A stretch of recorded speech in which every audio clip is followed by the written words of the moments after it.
Ibadah ini kita sucikan di dalam nama Bapa, Putra, dan Roh Kudus. Kasih karunia Allah Bapa dan damai sejahtera dari Tuhan Yesus Kristus ada pada kita. Amin.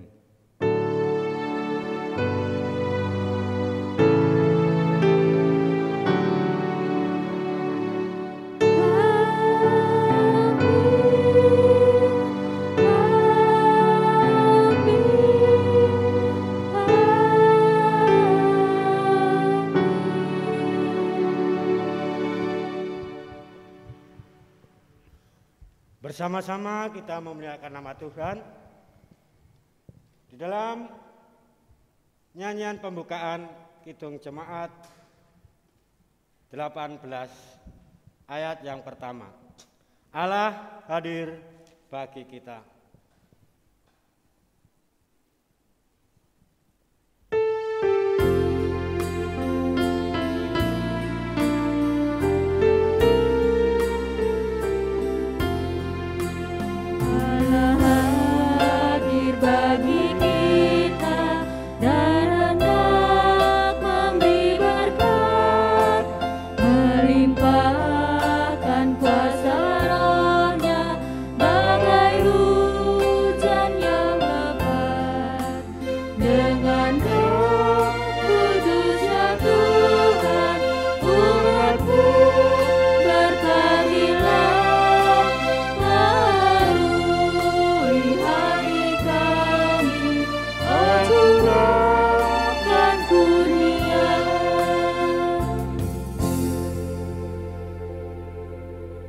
Bersama-sama kita menerima hukum kasih yang kami ambilkan dari Roma 12 pada ayat yang ke-9.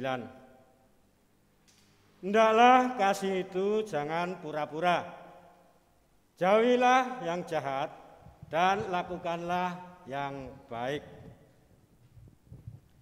Demikianlah kita menerima hukum kasih, di mana hukum kasih yang tertera di sini menekankan di dalam kita mengasihi haruslah dengan tulus di dalam hatinya.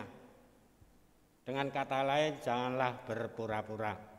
Namun demikian, kita sebagai manusia tentu masih banyak kelemahan dan kekurangan. Untuk itu mari di hadapan Tuhan kita mengakui akan kekurangan kita dengan nyanyian penyesalan Kidung Jemaat 39 pada 1 dan 4. Ku diberi belas kasihan.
sambung bait yang keempat.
Setelah bersama-sama kita mengaku akan kelemahan dan kekurangan kita, Tuhan kini memberi kita berita anugerah.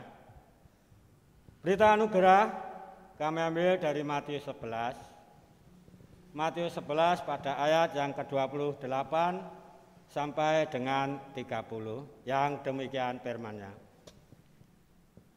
Marilah kepadaku semua yang letih, lesu, dan berbeban berat.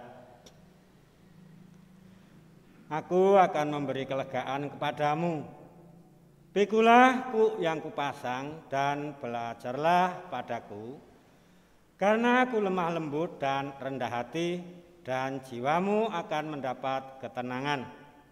Sebab yang kupasang itu enak dan bebanku pun ringan. Demikianlah berita anugerah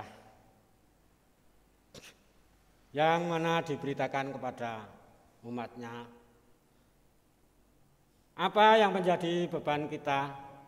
Tentu Tuhan yang menopangnya. Sehingga Tuhan pun tidak akan membebani apa yang harus kita tanggung. Untuk itu marilah setelah kita menerima petunjuk berita anugerah, kita sambut di dalam petunjuk hidup baru yang kami ambilkan dari Kolose 1 pada ayat yang ke-23. Sebab itu kamu harus bertekun dalam iman, tetap teguh dan tidak bergoncang. Dan jangan mau digeser dari pengharapan Injil yang telah kamu dengar dan yang telah dikabarkan di seluruh alam di bawah langit, dan yang aku ini, Paulus, telah menjadi pelayannya.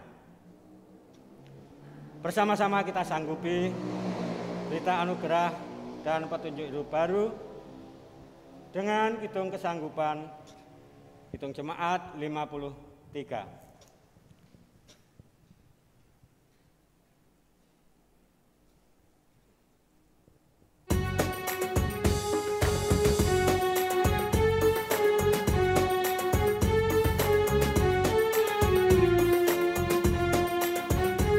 Tuhan Allah telah berfirman.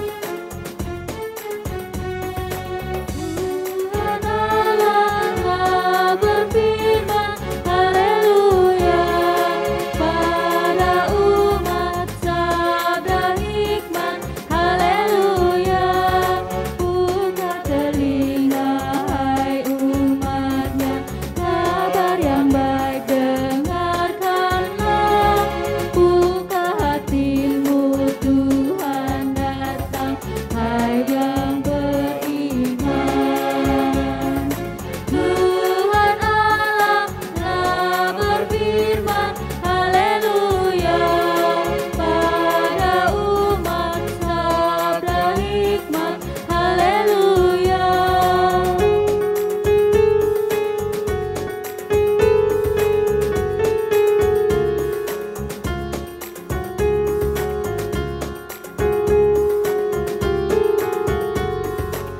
Tuhan Allah telah berfirman, haleluya, pada umat sabda hikmat, haleluya. Barang siapa bertelinga, jangan menutup hatinya. Yang mau belajar, hai dengarlah firman yang bakal. Tuhan Allah telah berfirman, haleluya, pada umat sabda hikmat, haleluya.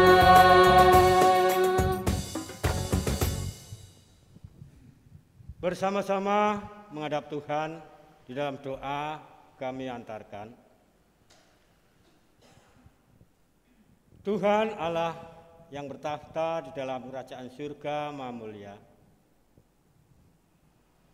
kami bersama-sama hamba-Mu datang ke hadirat-Mu Bapa, mengucapkan segala puji dan terima kasih kami di mana penyertaan-Mu Bapa hari demi hari telah Kau berkati kami, sehingga kami tak kurang suatu apapun, baik itu kesehatan kami, rezeki kami, dan bahkan iman kami pun telah Engkau teguhkan. Sehingga pada kesempatan hari ini kami menyerahkan kehidupan kami sepenuhnya ke tangan kuasa-Mu. Tuhan yang di surga, pada kesempatan ibadah ini Tuhan, kami berdoa bagi hamba-hamba-Mu. Sekiranya hamba-hamba-Mu ada yang sakit, kami mohon Engkau menengok dan menjamahnya Tuhan, sehingga hamba-hamba-Mu terlepas dari segala penyakit apa yang dirasakan dalam badannya, hanya karena oleh jamahan sentuhan kuasa tangan-Mu yang penuh kasih. Tuhan, kami juga berdoa untuk saudara-saudara kami yang mana pada kesempatan ini sedang menderita kesusahan karena banyaknya cobaan-cobaan di dalam hidup. Kami mohon Engkau datang untuk menghiburkan. Kami mohon Engkau sendiri yang memberi kelegaan, sehingga saudara kami dapat terhiburkan oleh karena karya Roh-Mu ya Tuhan.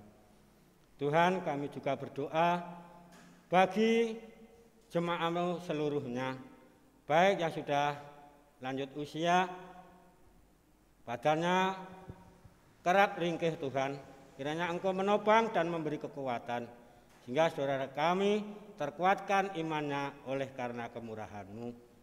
Juga bagi para ibu dan bapak Tuhan, Engkau yang telah tunjuk untuk memelihara kehidupan keluarga, kiranya Engkau memberi berkat, kemurahan dan kelimpahan, sehingga dapat mencukupi segala kebutuhan keluarga. Bagi anak-anak-Mu ya Tuhan yang masih di dalam sekolah, walaupun suasana yang demikian ini harus melalui online, kiranya juga Engkau memberi kepandaian kepada anak-anak-Mu, sehingga apa yang diperolehnya dari belajar nantinya dapat dipakai untuk kehidupan, baik untuk kehidupan di dalam keluarga maupun di dalam jemaatnya. Tuhan, kami juga berdoa bagi seluruh rakyat Indonesia yang mana akhir-akhir ini masih dilanda kecemasan karena adanya wabah Corona COVID-19 ini Tuhan. Kiranya hamba-Mu yang bertugas di sana, baik yang menjadi medis, Engkau sendiri yang mengurapi dan memberkatinya, sehingga apa yang dilakukan sesuai benar-benar apa yang Kau kehendaki. Dan jagailah saudara kami supaya kesehatan badannya dapat terjagai, sehingga dapat menjalankan tugas sesuai dengan apa yang menjadi keahliannya. Bapakku yang di surga, Bapa yang penuh kasih, semuanya ini kami serahkan ke tangan-Mu, sehingga doa-doa yang dipanjatkan di seluruh umat-Mu, baik yang berada di luar maupun di dalam gereja ini, benar-benar menjadikan Indonesia akan terhindar dari penyakit wabah ini Tuhanku. Banyak permohonan yang tidak kami aturkan kepada-Mu Tuhan, namun karena kami kurang mampu untuk memohon kepada-Mu, namun kami percaya Tuhan telah sediakan apa yang menjadi kebutuhan umat-Mu di sini, sehingga kami pun berharap Tuhan memberi tepat pada waktunya. Segala dosa dan kesalahan kami Tuhan, kami pun mohon ampun. Di dalam satu nama Tuhan kami yang baik, Yesus Kristus, kami telah berdoa dan ucap syukur. Haleluya. Amin. Saudara-saudaraku yang terkasih di dalam Tuhan, begitu murahnya Tuhan terhadap umat-Nya. Untuk itu, pada kesempatan ini kita pun diberi waktu oleh Tuhan untuk mempersembahkan kepada Tuhan. Terlebih dahulu sebelum kita mempersembahkan kepada Tuhan, kita dasari di dalam persembahan ini dari Amsal 11 pada ayat yang ke-24 dan 25 yang demikian. Ada yang menyebar harta, tetapi bertambah kaya. Ada yang menghemat secara luar biasa, namun selalu berkekurangan. Siapa banyak memberi berkat, diberi kelimpahan. Siapa memberi minum, ia sendiri akan diberi minum. Saudara yang terkasih, inilah hukum sebab dan akibat atau timbal balik. Sehingga walaupun kita sering memberi, tetapi karunia dan berkat Tuhan selalu dilimpahkan, sehingga umatnya tidak akan kekurangan. Marilah dengan mulut kita juga mempersembahkan pujian dengan Kidung Jemaat 287B sampai secukupnya.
Mari bersama-sama kita aturkan di hadapan Tuhan.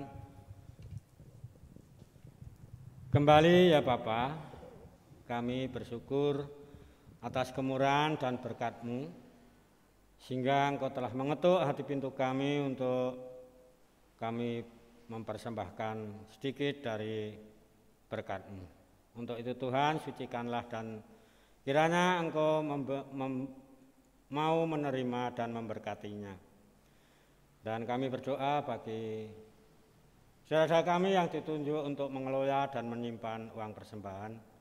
Kiranya Engkau sendiri yang memberi kebijaksanaan, kemurahan dan berkat bagi saudara kami, sehingga yang dilakukannya sesuai apa yang Engkau kehendaki di dalam pelayanan ini. Sebentar lagi kami hendak menerima firman-Mu Tuhan, kuasailah semuanya, hingga kehendak-Mu terjadi di dalam peribadatan hari ini. Di dalam nama Tuhan kami Yesus Kristus kami berdoa. Amin.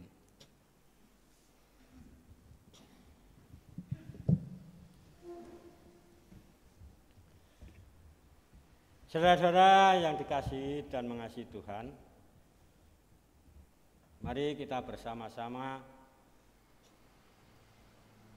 membaca Injil Yohanes 6. Injil Yohanes 6 pada ayat 1 hingga 21. Injil Yohanes 6 pada ayat 1 hingga 21. Demikian firman ini. Sesudah itu Yesus berangkat ke seberang danau Galilea, yaitu danau Tiberias. Orang banyak berbondong-bondong mengikuti dia, karena mereka melihat mujizat-mujizat penyembuhan yang diadakannya terhadap orang-orang sakit. Dan Yesus naik ke atas gunung dan duduk di situ dengan murid-muridnya. Dan Paskah, hari raya orang Yahudi, sudah dekat. Ketika Yesus memandang sekelilingnya dan melihat bahwa orang banyak berbondong-bondong datang kepadanya, berkatalah ia kepada Filipus, "Di manakah kita akan membeli roti supaya mereka ini dapat makan?" Hal itu dikatakannya untuk mencobai dia, sebab ia sendiri tahu apa yang hendak dilakukannya. Jawab Filipus kepadanya, "Roti seharga 200 dinar tidak akan cukup untuk mereka ini, sekalipun masing-masing mendapat sepotong kecil saja." Seorang dari murid-muridnya, yaitu Andreas, saudara Simon Petrus, berkata kepadanya, "Di sini ada seorang anak yang mempunyai 5 roti jelai dan 2 ikan. Tetapi apakah artinya itu untuk orang sebanyak ini?" Kata Yesus, "Suruhlah orang-orang itu duduk."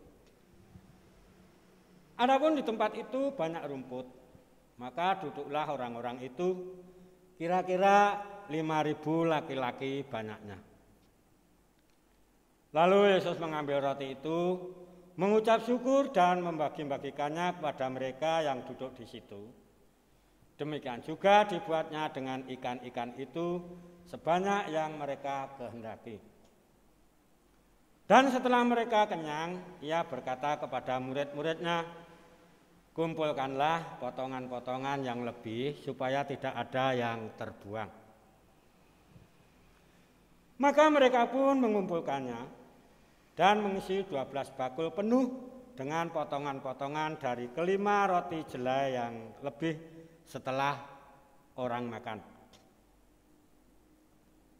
Ketika orang-orang itu melihat mukjizat yang telah diadakannya, mereka berkata,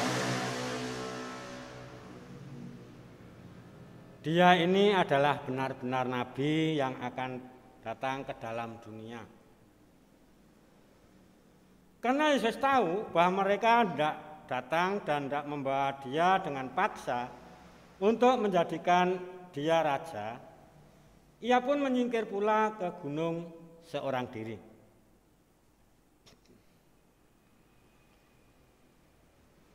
Dan ketika hari sudah mulai malam, murid-murid Yesus pergi ke danau, lalu naik perahu dan menyeberang ke Kapernaum.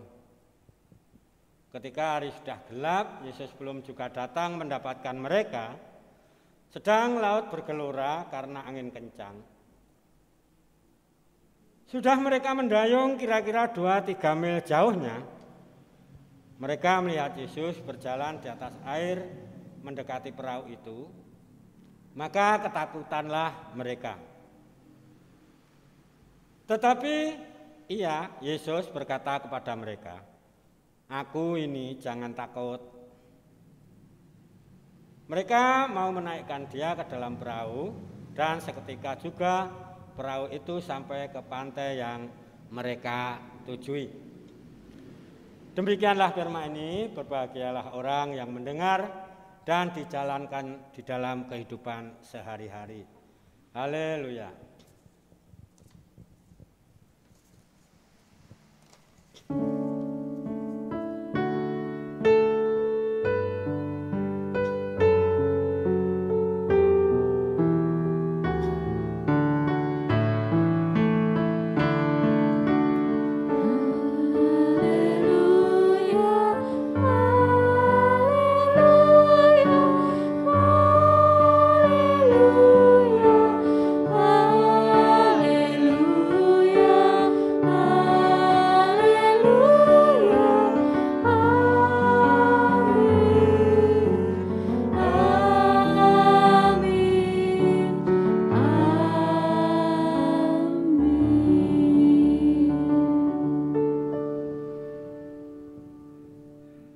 Shalom.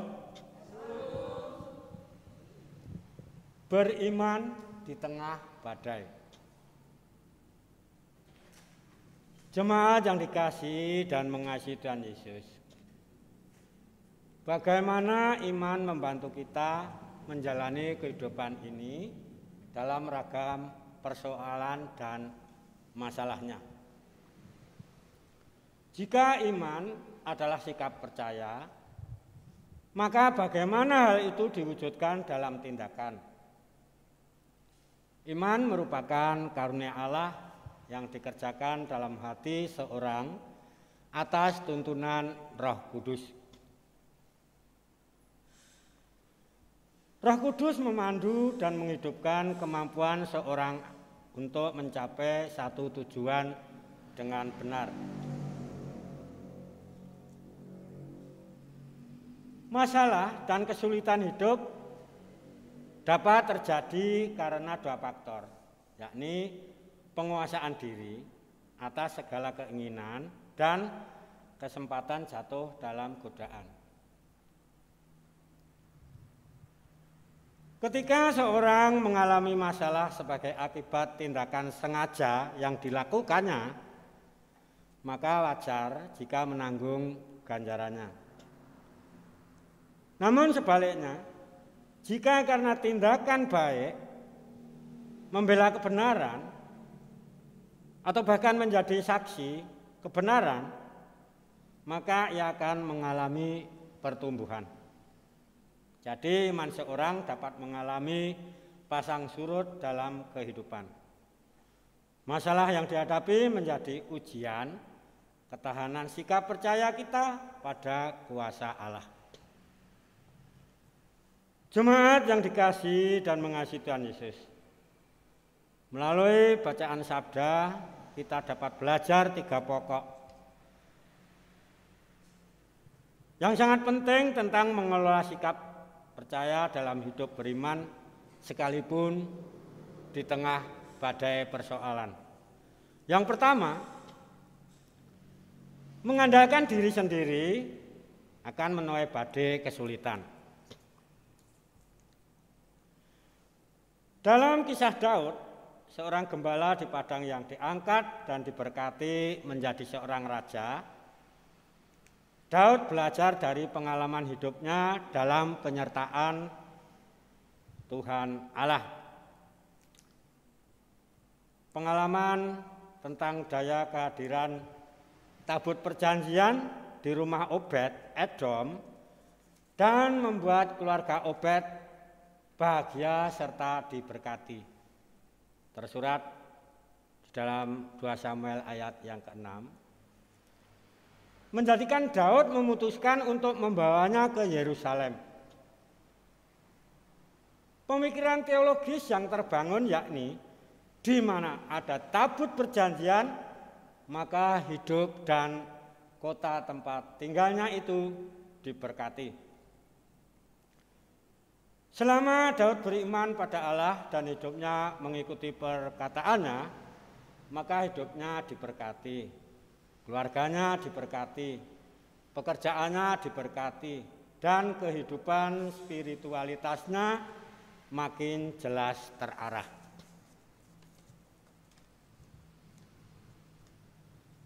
Ketika Daud meyakini kehadiran Allah melalui tabut perjanjian yang dibawanya ke Yerusalem, ia mengalami banyak kemenangan dan makin masyhur setelah perluasan wilayahnya. Menaklukkan Bani Filistin, Amon, dan Aram, sehingga kekayaan makin bertambah dari hasil jajahan. Karir Daud mencapai puncaknya saat Daud menjadi raja. Sistem pemerintahan ditetapkan oleh Daud. Dengan adanya ada raja, ada imam, kala itu dipegang oleh Sadok dan Ahimelek, dan ada panglima perang dipegang oleh Yoab, bendara kerajaan dipegang oleh Yosafat, dan panitera dipegang oleh Seraya. Serta ada panglima wilayah perluasan yang dipercayakan kepada Benaya. Sistem peribadatan pun ditetapkan dengan mengangkat anak-anaknya sebagai imam di Bait Allah di Yerusalem. Tetapi ketika ia mengandalkan pikirannya sendiri dan mengikuti keinginan diri yang tak terkendali, melawan norma kebenaran demi memenuhi hasrat seksualitas, maka pintu persoalan baru dan kesulitan menunggu di depan mata. Daud memiliki lebih dari satu istri, belum terhitung gundik dan hamba perempuannya. Termuat di Samuel 11 pada ayat 1 hingga 15, merupakan catatan hitam Daud yang menjadi pengingat di sepanjang sejarah. Di saat karir dan prestasi kerjanya di puncak, Daud tidak dapat mengendalikan dorongan seksual dalam dirinya. Ketika melihat Batseba, seorang istri salah seorang prajurit yang elok parasnya, kemudian Daud ingin mengingininya, serta meniduri istri prajuritnya yang sedang maju berperang. Celakanya untuk mendapatkan Batseba, ia melakukan cara licik terhadap Uria, suaminya, dengan menempatkannya di barisan depan peperangan dan meminta Yoab, kala itu panglima perangnya, untuk mundur dengan maksud Uria mati di peperangan. Dengan demikian maka Daud dapat mengambil Batseba sebagai istrinya. Daud menjadi contoh bagaimana kehidupan iman dapat gugur ketika mengandalkan diri sendiri dan membiarkan keinginan tanpa terkendali. Ketika suara Tuhan Allah didengarkan dan perintahnya dilakukan, maka kemurahan dan berkat-Nya diberikan. Ketika keinginan dan nafsu dalam diri menguasai, bahkan memakai kesempatan dan kekuasaan untuk legitimasi tindakan yang keliru, maka menjadi penanda akan terjadinya badai persoalan baru. Dan yang kedua, beriman karena mujizat. Narasi Injil Yohanes 6 ayat 1 hingga 21 mengisahkan dua tekan yang berada tetapi keduanya bertutur tentang kuasa Yesus yang melampaui skala akal dan pikiran manusia dan mendorong orang menjadi percaya, yakin setelah melihat kuasa mujizatnya. Mujizat yang pertama dari ayat 1 hingga 15,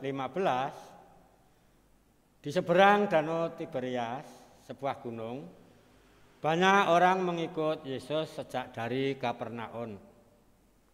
Mereka terpikat oleh karena mujizat penyembuhan atas orang sakit.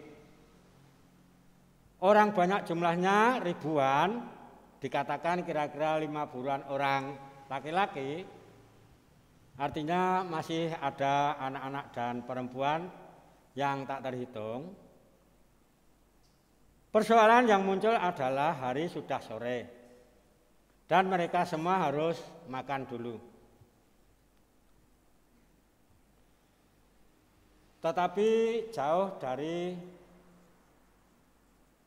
penjual makanan. Di manakah kita akan membeli roti? Inilah pertanyaan Yesus kepada Filipus untuk menguji hatinya. Pertanyaan yang sangat matematis, membeli untuk sebanyak ini. Filipus pun menjawab pertanyaan secara matematis juga. Dengan 200 dinar. Tidak cukup untuk orang ribuan jumlahnya. Nampaknya Filipus memakai cara berpikir praktis dan matematis untuk memecah masalah sosial kelangkaan makan. Berbeda dengan Andreas, ia menanggapi dengan memperhatikan apa yang bisa dijadikan solusi. Andreas memulai dari apa yang ada di lokasi. Adalah seorang anak kecil yang membawa 5 roti dan ikan. Memberikan kepadanya. Inilah sebagai modal. Anak kecil ini punya kesadaran dan kerelaan untuk membagikan seluruh bekal makanannya selama sehari. Kerelaan untuk membagikan, jika anak membutuhkan bekal 5 roti dan 2 ikan, tentu orang dewasa membawa bekal lebih dari itu. Yang artinya, di situ pun juga banyak orang membawa bekal. Namun, di dalam hatinya tidak tergerak untuk berbagi. Nah, Yesus memakai momen kebaikan hati si anak kecil tadi untuk berbagi. Ini menjadi jalanan berkat bagi ribuan orang. Kemudian Yesus menambahkan kuasa dan berkatnya atas makanan dan jadilah mujizat. Di ayat yang ke-11. Karya kasih dan mujizat Yesus terjadi ketika orang yang mengikutnya juga memahami serta mau terlibat dalam penyelenggaraan karya kasih-Nya.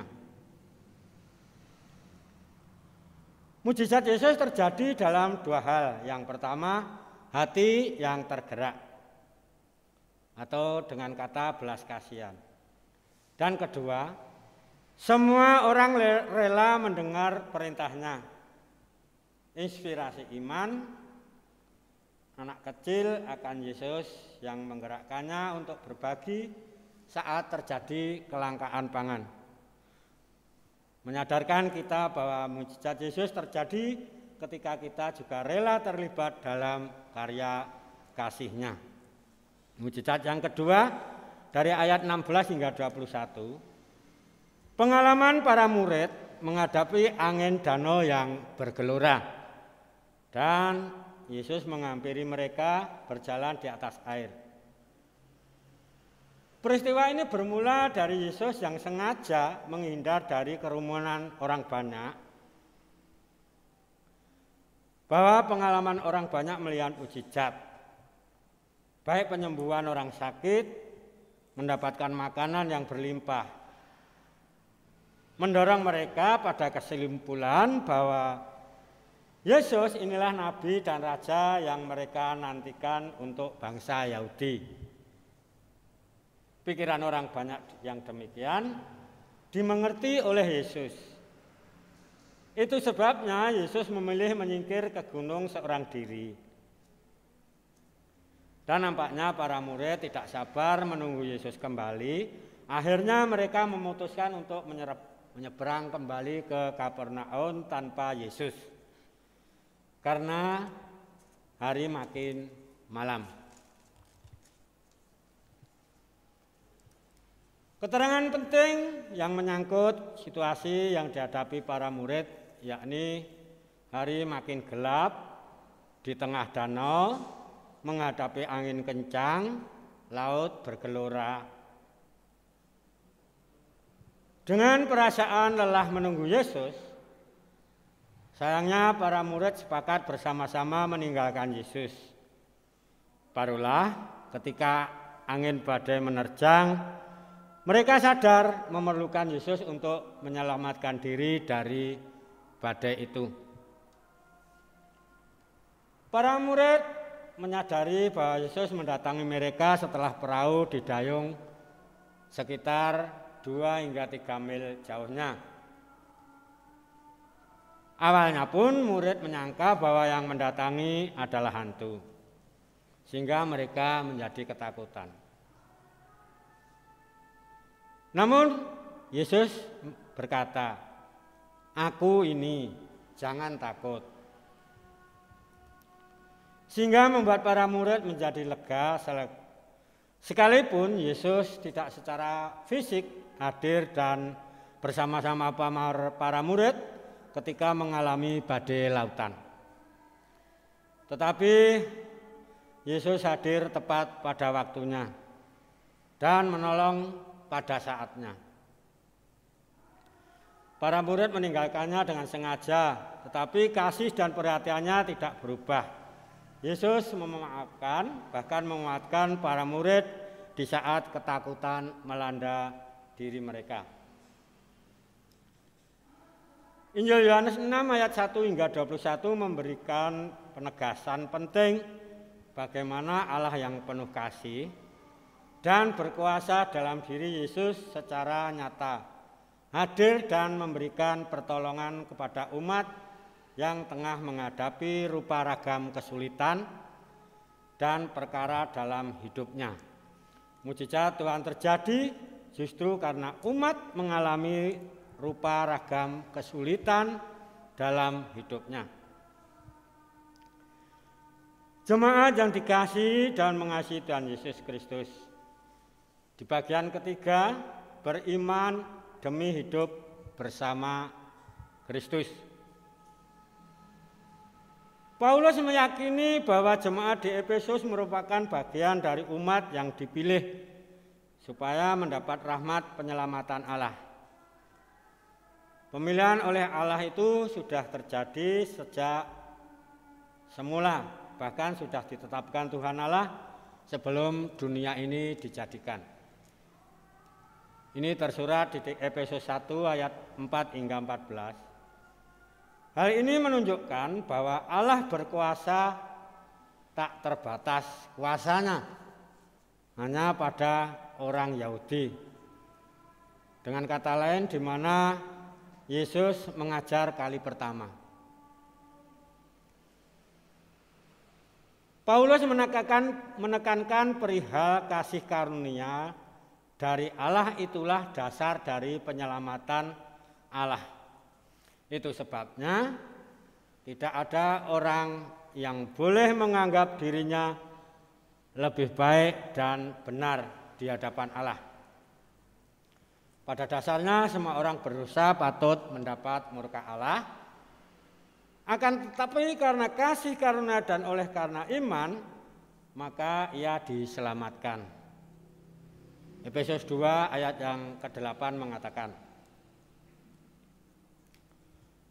penyelamatan yang bersifat karunia ini mendorong orang percaya dan beriman pada Yesus, menyadari bahwa penyelamatan itu perbuatan Allah, dan sebagai orang yang diselamatkan maka sudah seharusnya bertindak baik dan hidup dalam kebaikannya. Tersurat di Efesus 2 ayat yang ke-10. Atas dasar pemahaman teologis yang demikian, maka Paulus melanjutkan pewartaannya. Bagaimana Allah di dalam Yesus Kristus mendekatkan semua orang percaya sebagai satu kesatuan, di mana Yesus Kristus sebagai batu penjuru dan dasar iman. Paulus bersaksi sebagaimana dirinya dulu sebagai orang yang bebal. Paulus dulunya adalah orang yang tidak mengenal akan Yesus. Dan dirinya pun menganggap rasul yang paling hina. Tersurat di Efesus 3 ayat yang ke-8. Tetapi oleh karena panggilan Kristus untuk pemberitaan Injil, maka Paulus menjadi berani dan rela menanggung kesesakan serta penjara. Paulus menyampaikan pengalamannya untuk menguatkan jemaat di Efesus bahwa menderita karena kebenaran Injil merupakan kemuliaan. Tersurat di Efesus 3 ayat yang ke-13. Paulus memberikan dukungan moral kepada jemaat Efesus dalam kesesakan dan persoalan yang dihadapi, baik persoalan hubungan keluarga maupun perbedaan pandangan soal karunia roh. Paulus berdoa bagi orang-orang non-Yahudi yang memilih mengikut Yesus Kristus dan beriman kepada kuasa nama Yesus. Orang Efesus yang mengikut Yesus juga mengalami pertentangan dan penolakan baik internal atau persoalan Yahudisasi atau bersunat maupun eksternal, penolakan oleh lingkungan. Isi doa Paulus untuk jemaat Efesus yakni meminta Roh Kudus menguatkan dan meneguhkan batin jemaat sehingga dapat mengalami pertumbuhan iman di atas dasar Yesus Kristus. Supaya jemaat dapat memahami dalam lebar, panjang, dan luasnya kasih Kristus. Jika melihat rumus matematika, maka panjang kali lebar kali tinggi itu berarti volume atau isinya penuh. Paulus membahasakannya sebagai gambaran bahwa kasih Kristus itu diberikan sampai penuh kepada orang yang percaya akan kasih Allah, serta dapat memahami dalam hidupnya. Di ayat yang ke-18 dan 19. Jadi Yesus Kristus mampu melakukan jauh melebihi apa yang kita doakan dan kita pikirkan. Itu sebabnya nama Yesus pantas dimuliakan. Beriman menjadi syarat untuk mencapai pengalaman kepenuhan akan kasih Allah di dalam Yesus Kristus. Paulus menjadi contoh yang baik. Hidup beriman teguh setelah pertobatannya. Bahkan sampai mengalami penjara demi Injil.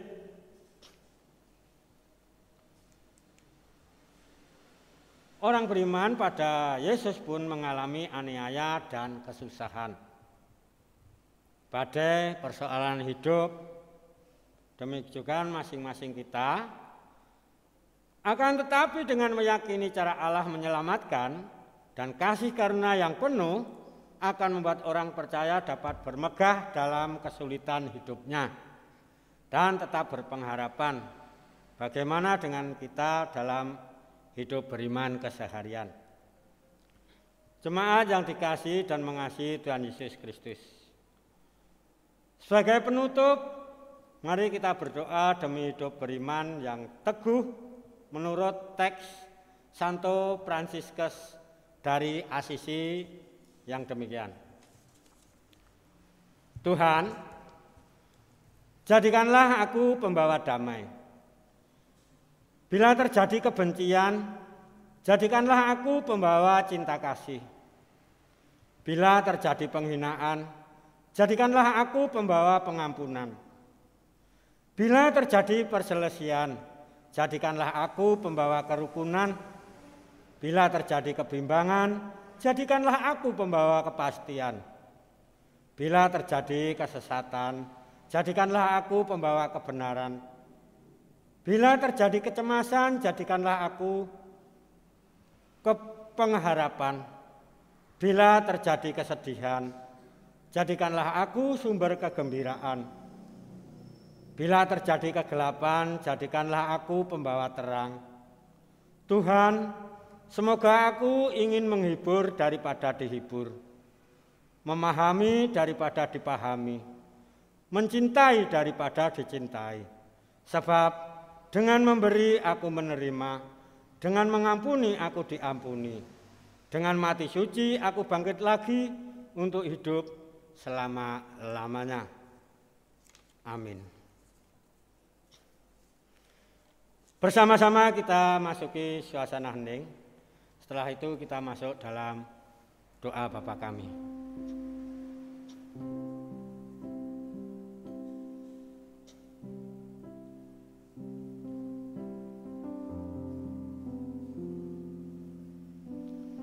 Bersama-sama kita berdoa seperti yang diajarkan Tuhan Yesus dengan doa Bapa kami.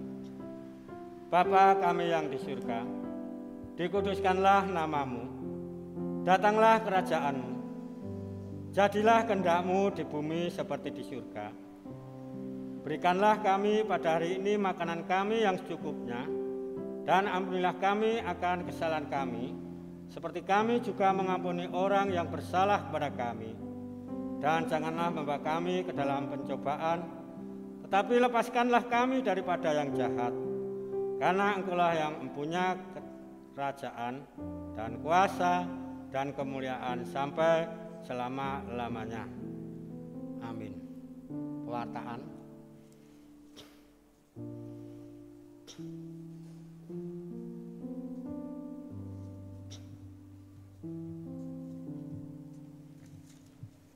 Warta Jemaat Minggu 25 Juli 2021. Shalom. Jemaat terkasih di dalam Tuhan Yesus, majelis mengucapkan terima kasih atas kehadiran jemaat pada minggu ini, dan majelis mengucapkan selamat datang pada jemaat yang baru pertama kali mengikuti ibadah di GKJ Gebyok ini. Majelis akan membacakan warta gereja sebagai berikut. 1. Jadwal petugas ibadah minggu 1 Agustus 2021, yaitu pagi pengkhotbah Ibu Marta Suranti SPD dengan Imam Bapak Sriwiono, organis Bapak Teguh Suroso SH, singer Ibu Yohana dan Saudara Yesa, multimedia Saudara Kristina, termogan Saudara Petrus, sound system Saudara Handika. Kedua, persembahan minggu tanggal 11 Juli dan 18 Juli 2021. 1. Persembahan ibadah pagi tanggal 11 Juli 2021 terkumpul Rp1.105.000. Persembahan ucap syukur dari Bapak Sri Raharjo kelompok 1 Rp500.000. Persembahan ibadah pagi tanggal 18 Juli 2021 terkumpul Rp1.080.000. Persembahan ucap syukur dari keluarga almarhum Mbah Mitro kelompok 2 terkumpul Rp500.000. Jadi jumlah persembahan yang masuk terkumpul Rp3.185.000. Ketiga, pengumuman tambahan untuk peribadahan akan tetap dilaksanakan secara online sampai batas waktu yang belum ditentukan. Semoga kita selalu sehat dan dalam lindungan Tuhan Yesus Kristus. Tuhan Yesus memberkati kita sekalian. Amin. Demikian warta gereja minggu ini. Majelis mengucapkan terima kasih atas perhatian jemaat. Tuhan Yesus memberkati. Gebyok 18 Juli 2021 teriring salam dan doa. Ketua Majelis GKJ Gebyok Mujiono SH. Waktu kami kembalikan kepada Bapak Joko Santoso. Terima kasih Ibu Pujiningsih. Marilah kita mengakhiri peribadatan ini dengan kita menyanyikan Kidung Pengutusan. Kami undang untuk bangkit berdiri dari PKJ 258.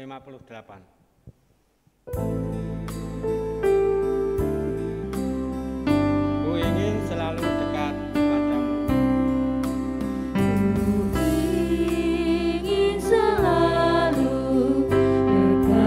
padamu.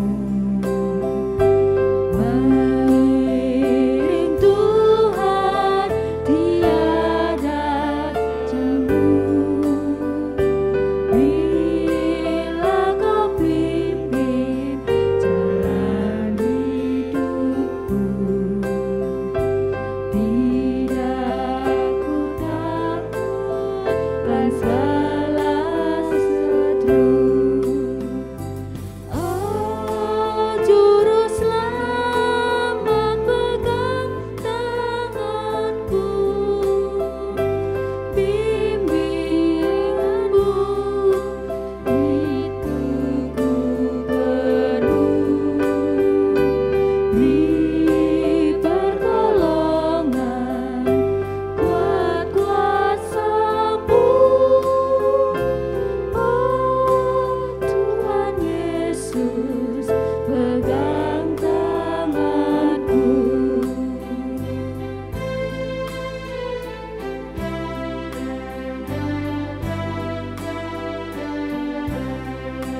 namun teranglah dalam jiwaku.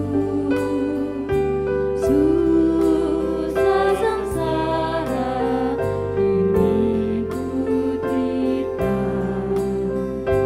damai menanti di surga bakal. Oh juru selamat pegang tanganku, bimbinganmu itu baru, beri pertolongan, kuat kuasamu. Oh Tuhan Yesus, pegang tanganku.